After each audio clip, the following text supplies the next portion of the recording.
Hello everyone, my name is Tina and welcome to Pseudo Tingle. This ASMR channel will mix Unix command line and web development tutorials with a bit of gaming, all soft spoken or whispered with soothing typing sounds. If this sounds like your cup of tea, I hope that you will join me and subscribe. For my first video, I thought I'd introduce you to my all-time favorite game, Ultima IV: The Quest of the Avatar. So there's the cover there. Now this game is quite old. It came out around 1985, I believe. I was 10 years old at the time and became instantly obsessed with the game. Ultima IV is a fantasy role-playing game set in the land of Britannia. Now, what sets this game apart from other RPGs at the time, and indeed from other RPGs in general, is that rather than fighting some big bad and saving the world, your goal is to become a better person. That is, you are trying to become an avatar. Someone who has become enlightened in all of the 8 virtues within its moral system. So there are 8 virtues. So the 8 virtues are honor, honesty, humility, valor,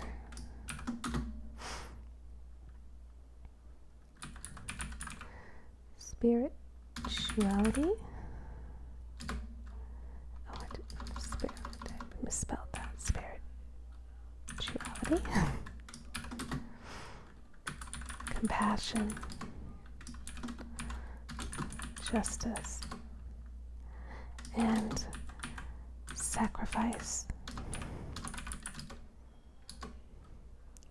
So in the game, you are penalized if you steal, boast, or run away from battles. You're rewarded if you give to the poor, spare the lives of non-evil creatures, and tell the truth, among other actions. Those are just a few examples. So once you master these 8 virtues, then you must find the ultimate codex of wisdom and become an avatar and a shining example of virtue to the land. So I never finished this game. Honestly, I'm not a super ambitious or super serious gamer. I don't really get obsessed with games or play for hours on end and work to get super awesome at it. I'm just not that person. I love RPGs, but I hate fighting in games generally, and I love to just explore and walk around, side quest, and focus on the main quest when I feel like it. So that's me, and I never did finish this game even though it's my favorite. So without further ado, let's play the game for a bit, shall we? So this is Ultima IV. Like I said, it came out, I believe, around 1985. I played it on a Commodore 64, which was my second computer as a child. My first was the VIC-20. They also produced by Commodore. So the VIC-20 had 20K of RAM, and the Commodore 64 had a whopping 64K of RAM. And no hard drive, but it did have a 5 1/4 inch disk drive, which was very exciting at the time. So this game came on like 4 or 5 floppy disks.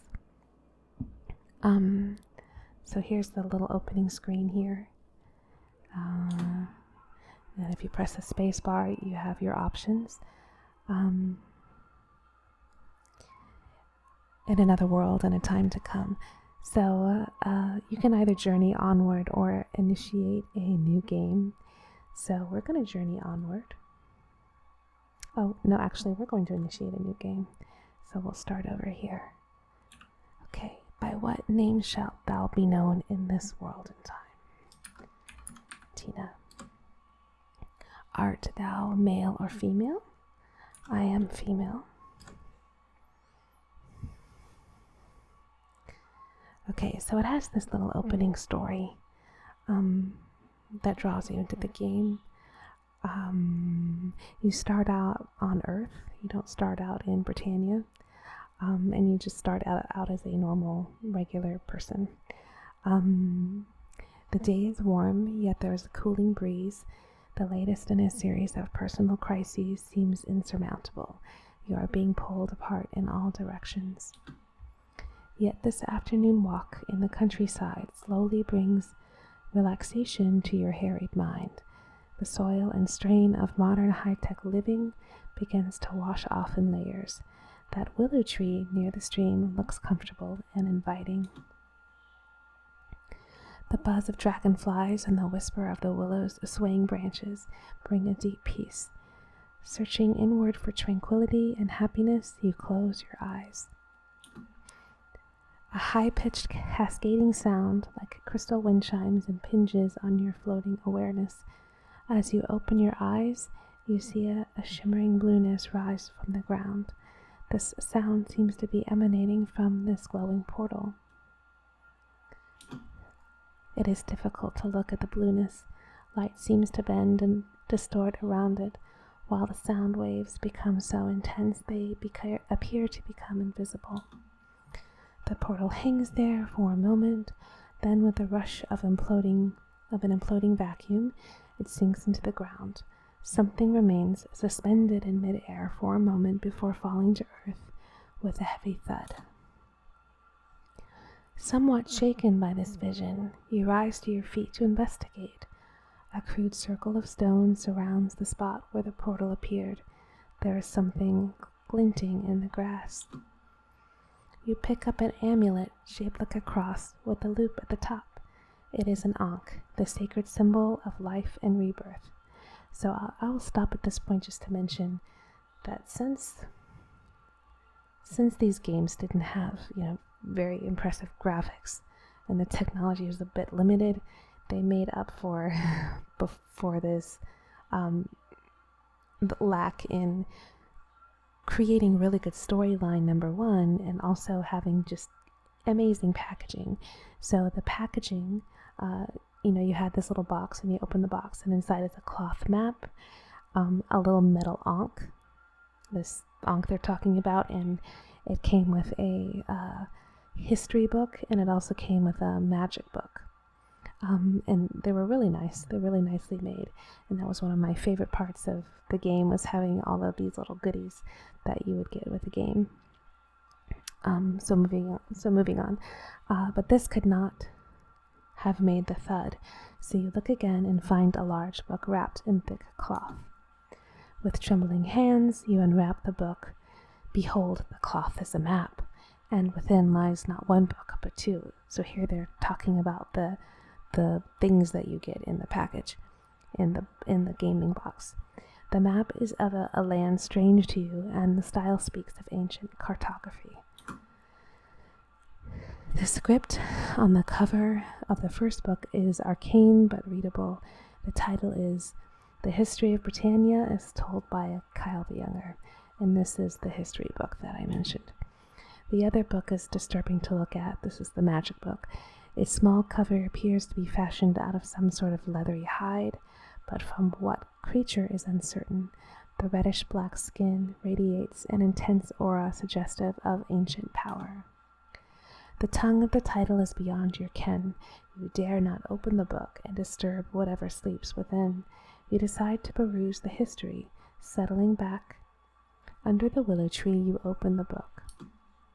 You read the book of history. No, really, read the book of history. So here they were encouraging you to read the book that came with the game. Closing the book, you again pick up the ankh. As you hold it, you begin to hear a hauntingly familiar lute-like sound wafting over a nearby hill. Still clutching the strange artifacts, you rise unbidden and climb the slope. In the valley, you see what appears to be a fair. It seems strange that you came that way earlier and noticed nothing. As you mull this over, your feet carry you down toward the site. This is no ordinary traveling carnival, but a Renaissance fair. The pennants on the tent tops blow briskly in the late afternoon breeze. The ticket taker at the Ren Fair's gate starts to ask you for money, but upon spotting your ankh says, "Welcome, friend. Enter in peace and find your path." The music continues to pull you forward amongst the merchants and vendors. Glimpses of fabulous treasures can be seen in some of the shadowy booths. These people are very happy. They seem to glow with an inner light. Some look up as you pass and smile, but you cannot stop. The music compels you to move onward through the crowd. Through the gathering dusk, you see a secluded wagon sitting off in the woods. The music seems to emanate from the wagon. As you draw near, a woman's voice weaves into the music, saying, "You may approach, O seeker." You enter to find an old woman sitting in a small curtained room. She wears an ankh around her neck. In front of her is a round table covered in deep green velvet. The room smells so heavily of incense that you feel dizzy. Seeing the ankh, the ancient woman smiles and warns you never to part with it. "We have been waiting such a long time, but at last you have come. Sit here and I shall read the path of your future." Upon the table she places a curious wooden object, like an abacus but without beads. In her hands she holds 8 unusual cards. Let us begin the casting. She places the first 2 cards upon the table. They are the cards of sacrifice and humility. So in this part of the game, you are taking a little test to see which virtue you like most or are most drawn to, and depending on what you choose, that will determine your class in the game. So that there are 8 classes, and each class is associated with a certain virtue. So a tinker, for example, I think is sacrifice, and a shepherd is humility, and a fighter is valor, and so on. Okay, so consider this. Thou art an elderly, wealthy eccentric. Thy end is near. Dost thou A, donate all thy wealth to feed hundreds of starving children and receive public adulation, or B, humbly live out thy life, willing thy fortune to thy heirs? So I will donate my wealth to the starving. She places 2 more of the cards upon the table. They are the cards of valor and spirituality. She says, "Consider this. A local bully pushes for a fight. Dost thou A, valiantly trounce the rogue, or B, decline, knowing in thy spirit that no lasting good will come of it?" I will decline. She places 2 more of the cards upon the table. They are the cards of honesty and justice. She says, "Consider this. A merchant owes thy friend money, now long past due. Thou dost see the same merchant drop a purse of gold. Dost thou A, honestly return the purse intact, or B, justly give thy friend a portion of the gold first?" I would probably honestly return the purse intact. She places 2 more of the cards upon the table. They are the cards of compassion and honor. She says, "Consider this. Thou art sworn to uphold a lord who participates in the forbidden torture of prisoners. Each night their cries of pain reach thee. Dost thou A, show compassion by reporting the deeds, or B, honor thy oath and ignore the deeds?" So I will show compassion by reporting the deeds, because that's terrible. It's a terrible thing. Do not torture people. It's bad people.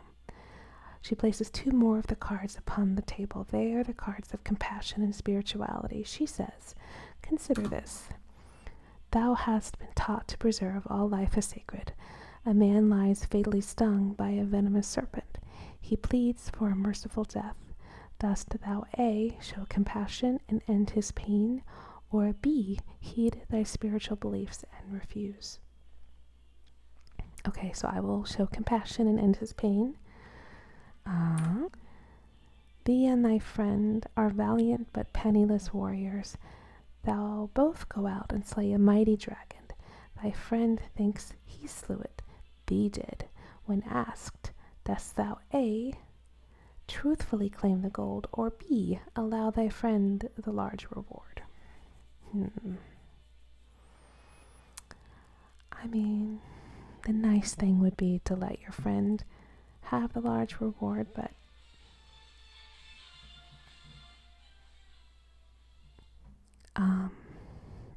I would probably truthfully claim the gold, depending on how much gold it is, but assuming it's a lot, I'll take it. Entrusted to deliver an uncounted purse of gold, thou dost meet a poor beggar. Dost thou A, deliver the gold knowing the trust in thee was well placed, or B, show compassion giving the beggar a coin knowing it won't be missed? Now this question was very similar to the one we had earlier, where you could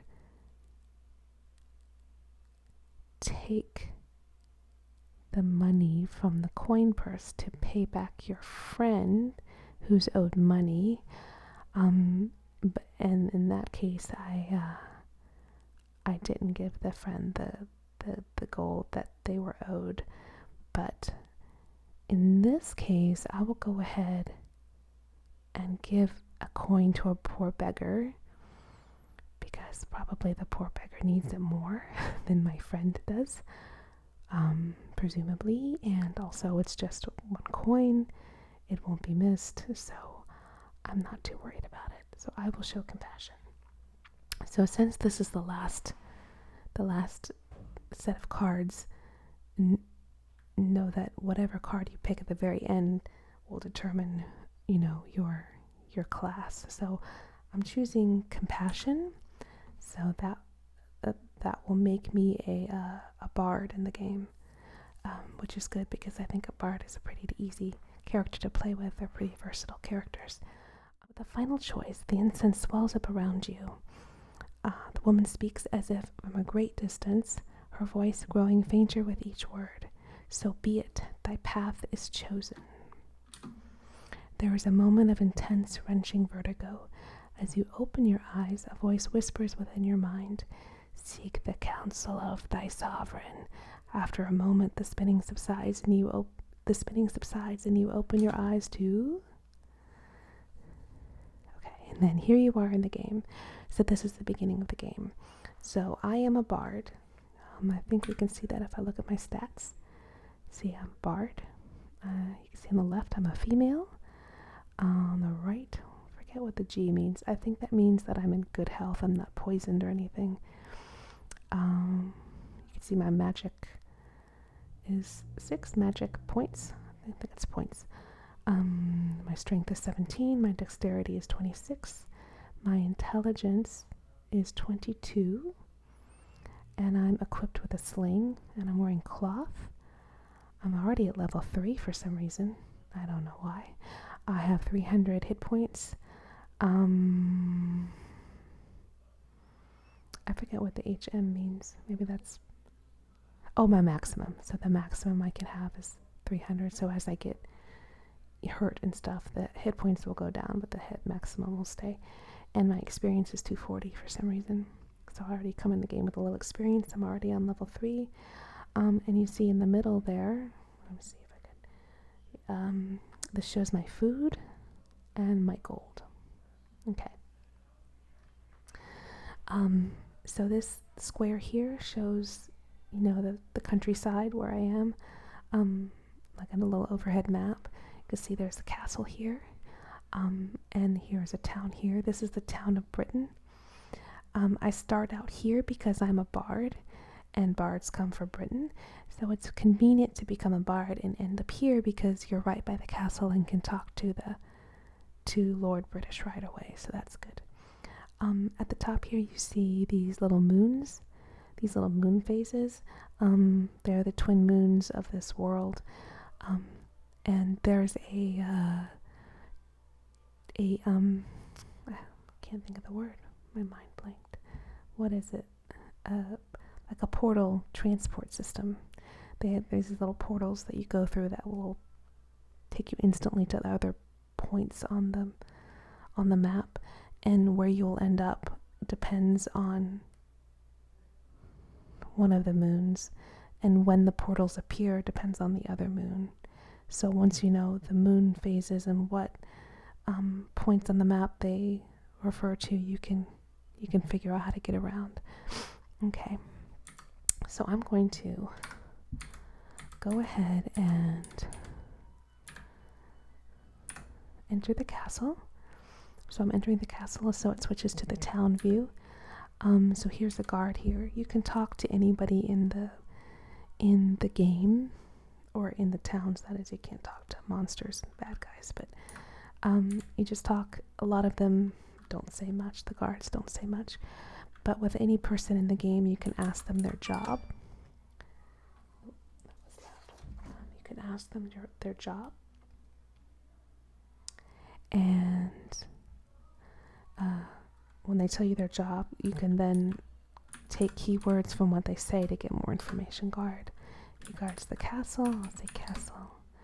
The castle is fair and strong. Do you seek Lord British? Sure. He is on the upper level in the throne room.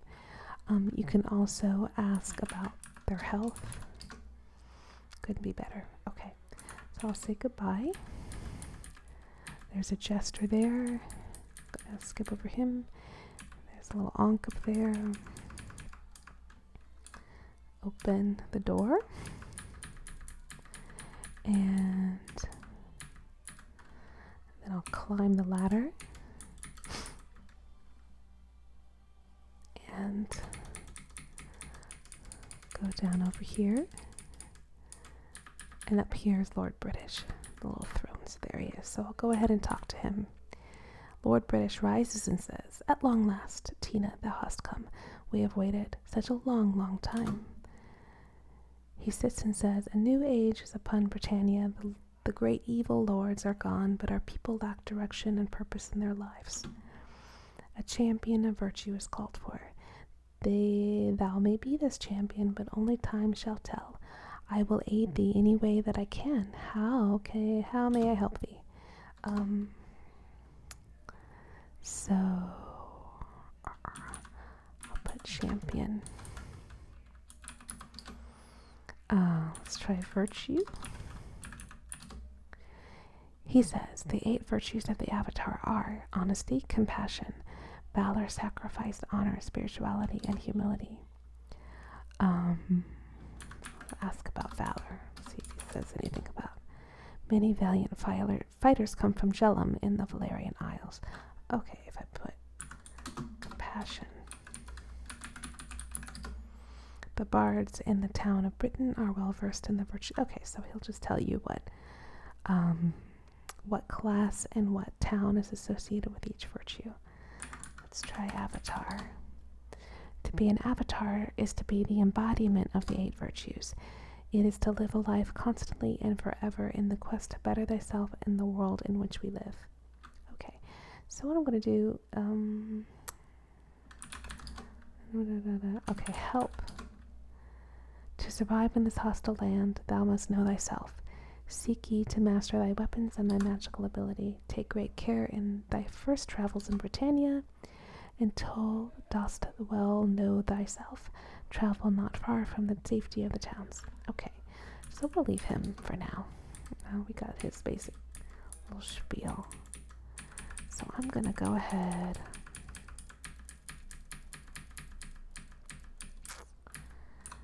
For now, oh, okay, just send, sorry. And just to let you know, there were no mice for the Commodore. Well, maybe there was a mouse for the Commodore, but it wasn't developed until later on. So most games, a lot of games use just the keyboard. I think you could get a joystick for some games, but we didn't have mice really for any games for the most part. So I'll go ahead and leave. So everything is controlled by keyboard. So each thing that you can do in the game is associated with the keys, so the arrow keys will move you around, and then you could ease for enter if you want to enter a town, and there are other commands. Okay, so I just got attacked by this rogue here. So it's a turn-based battle system. So I'm gonna attack these guys with my sling, and they were super easy to kill. So they left behind a chest of gold. So I will. Is it get G? Oh, acid trap. Okay, that hurt me a little bit, but I did get some gold out of it. So now I'm battling this little skeleton. He was also super easy to kill. He just gave me 70 gold. So I'm going to enter the town of Britain. So the towns tend, have little shops and things that you can get. Here's a little healing place. There's some sick people there. And let's see what else we have. And then we have weaponry and armor. So if you talk to the people at the counter, let's see, I probably can't afford anything. No, wait, I already have a sling. I don't need anything right now. I don't want anything. No. Okay. So you can buy things from the shops, and then you can talk to people. So let me see. Joe, a drunken fighter. I'm Joe. What's your job, Joe? Yo ho ho and a bottle of rum. Ick. Okay. Rum. Ick. Give me rum. And I say, no, I don't have any rum. Aw, be a Joe. So they put these little funny characters in here to make you laugh. I don't think he's very helpful though, so I'll just leave him be.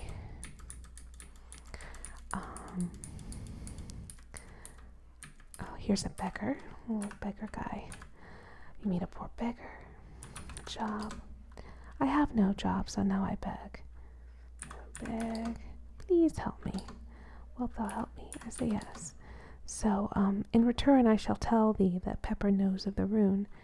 Okay, let me tell you about that in just a second. So I'll give as you can give. I'll give five gold pieces. She says, "Oh, thank thee, I shall never forget thy kindness." So the runes in this game. So each virtue has a shrine, and you meditate at these shrines to kind of get better with your virtue, to kind of master your virtue more. And you also have visions, and the visions will give you more clues during meditation. But in order to enter the shrine, you need the rune. And in order to meditate at the shrine, you need to know the mantra for the virtue that you're meditating for. So for each of the 8 virtues, you need to find the rune and the mantra for the shrines. So Pepper, I forget where Pepper is. Okay, let me see if I can find Pepper real quick. She's somewhere. That's the. Okay. Oh, jeez, man. That drunken fighters. Name? Ah, rude. That is rude. Well, I don't know where Pepper is right now, but I do know, because I've played this game so much, that the rune is at the end of this hallway. So if I search here, I find the Rune of Compassion. So normally, if I'm a first-time player, I would have to find somebody who knew where the rune was and then find it that way. But since I already know where it is, I don't need to do that. I also know the mantra too, which is Mu, M-U. But of course, if you've never played the game before, then you wouldn't know that. So if you cross this bridge, you come to this little bard playing by a fire, which is very sweet for the children. These little guys are children. So you start off with just yourself in the game, but you, over the course of the game, gather companions to join you on your quest. And by the end of it, you'll have a total of 8 people, 1 for each virtue. So normally I would try to find, if I wasn't already a bard, I would try to find a bard in this city in Britain to join me on my quest. And the person that would join me is this person here, Iolo. However, since I'm already a bard, he won't actually join me on my quest, but I can go to all the other cities and find there's a specific person in the game that will join you on your quest. But he already told me his name. So job, plays for the people, he plays his lute and receives. Yes, I like your music. I would join thee. So he's so excited that I like his music that he's willing to join me on my quest, which is very generous of him. However, if I ask him to join me, he says he can't because I'm already a bard, so he actually can't join me. But if I were something else, like a fighter or a shepherd or whatever, he would. But I will say goodbye for now. Let me see, who's this person here? Gweno. I think Gweno knows something too. Rune. I forget. I don't remember, but I remember Gweno has a clue. I just don't remember what the clue is. So the idea is you talk with all these people in this town to get clues for things. But we're not going to do all that for now. Let's go ahead and leave the town. So I've left the town of Britain. And I'll wander around here a little bit. So you kind of wander the countryside and you'll run into monsters, and the monsters usually are leveled so that they're not easy, but that they're appropriate for your level. So right now I'll probably just run into orcs and skeletons and things like that, but there'll usually only be 1 or 2 of them so that I'm capable of beating them.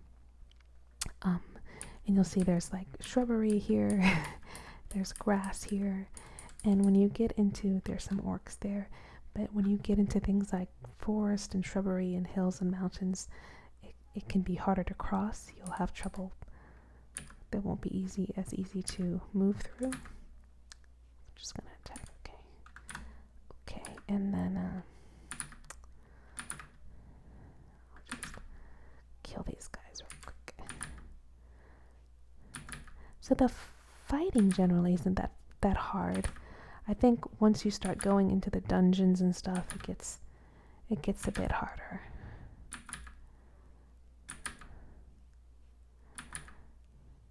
Okay, let me get this guy. Alright. Like you see, as I start to get into these mountains and stuff, it's a slow progress because they're hard to cross. Let's see what's over here.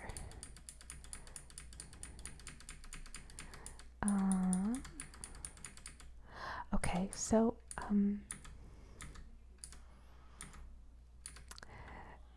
next to me on my right is marshland or swamp, and oftentimes these can be poisonous. So okay, yeah, I just got poisoned. So if I had, I'm trying to remember my spells. Is it N? No, shoot. No.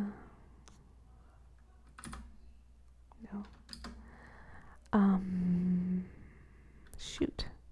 There's a anti-poison spell, but I don't remember the name of it. Okay, well, I don't know. Crap. Well, I wanted to see if I could take you to this. There is a Okay, here's a shrine. Okay, so this is the Shrine of Compassion. I had the rune, so I was able to enter. So I will meditate on compassion.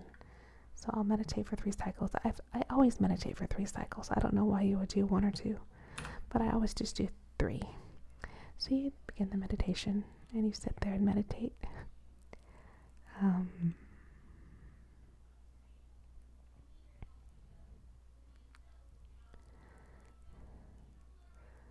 Okay, and then you put in the mantra, and then you go for the 2nd cycle, and you breathe, close your eyes, say your mantra, moo.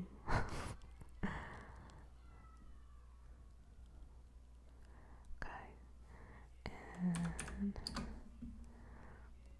moo, and you breathe. Focus on compassion. Okay. And one more time, moo. Okay. Thy thoughts are pure, thou art granted a vision. 3rd, light the candle of love at the great entrance to the Stygian abyss. So these are clues for finding the Codex of Ultimate Wisdom. So you have to get all of these items and go to the Stygian abyss, and you have to like light the candle of love and do something with the book of something and the bell of something else. Love and courage, bell of courage, and the book of truth. That was it. You have to do something with these items in some certain order to get to enter the abyss and find this Codex of Ultimate Wisdom, and that's how you win the game in the end. Okay. So what I'm gonna do, I'm gonna stop the game for now since I'm poisoned and I need to research and figure out what that stupid spell is. I know I mix ginseng and garlic together and make this spell and then I can cure myself, but shoot, I don't remember what it was. So that's a little bit of Ultima IV. I hope that you enjoyed it. Again, it is my favorite game. It's a lot of fun. But I will leave you to your day for now, and I hope you had fun. And if you like this and want to see more, please subscribe to my channel and give me a little thumbs up, and I will see you next time.